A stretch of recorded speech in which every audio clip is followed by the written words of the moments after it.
4 ayda təsərrüfatında 6 yanğın hadisəsi baş verib. Füzuli rayonundan olan təsərrüfat sahibi yanğının qəsdən törədildiyini iddia edir. Füzuli rayonu Qaraxanbəyli kənd sakini İsmail İsmailov Qayıdış qəsəbəsində məskunlaşıb. Dediyinə görə ailəsi və yaxınları ilə birgə xırdabuynuzlu heyvan təsərrüfatları var. Təsərrüfatında ardıcıl törədilən yanğınlar səbəbi ilə ona külli miqdarda ziyan dəyib. Son 4 ayda 6 yanğın hadisəsinin olması isə ailənin narahatlığını daha da artırıb. Birinci yanğın 2023-cü ildə olub, evimiz yandı, yəni qalıq çöldə.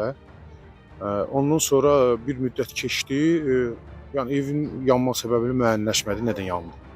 Yəni heç bir elektrik taxılı deyildi evdə. Ondan sonra 4 ay bundan əvvəl böyük yanğın baş verdi.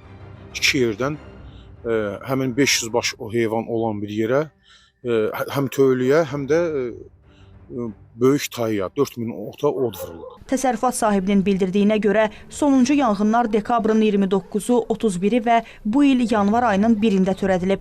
Füzuli rayonu 8-ci Qayıdış qəsəbəsindəyik. Vətəndaş iddia edir ki, son 4 ayda onun təsərrüfatında 6 yanğın hadisəsi qeydə alınıb. Müxtəlif vaxtlarda baş verən bu yanğın hadisələri zamanı onun tövləsi, ot tayası və evi yandırılaraq məhv olunubdur.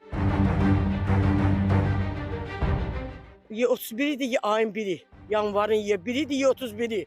Oğlum 350 dənə pres alıb qoymuşdu bura. 350 dənə. Mən otların hamısı yanmışdı. Gəldilər, o gün üstü onu od qoyuldu. Bundan 6-cı səfərdir, qardaş, bunu od qoyulur. Məsələ ilə bağlı Daxili İşlər Nazirliyinin mətbuat xidmətinin Bərdə regional qrupundan bildirilib ki, polisə Füzuli rayon sakinlərindən şikayət ərizələri daxil olub. Polis əməkdaşları tərəfindən vətəndaşların izahatları alınıb və müvafiq prosesual hərəkətlər icra olunub. Hazırda Füzuli rayon polis şöbəsində araşdırmalar davam etdirilir. Araşdırmanın nəticəsinə uyğun olaraq məsələyə hüquqi qiymət veriləcək. Daşqın Abdullayev, Minayə Zaman, Xəzər xəbər.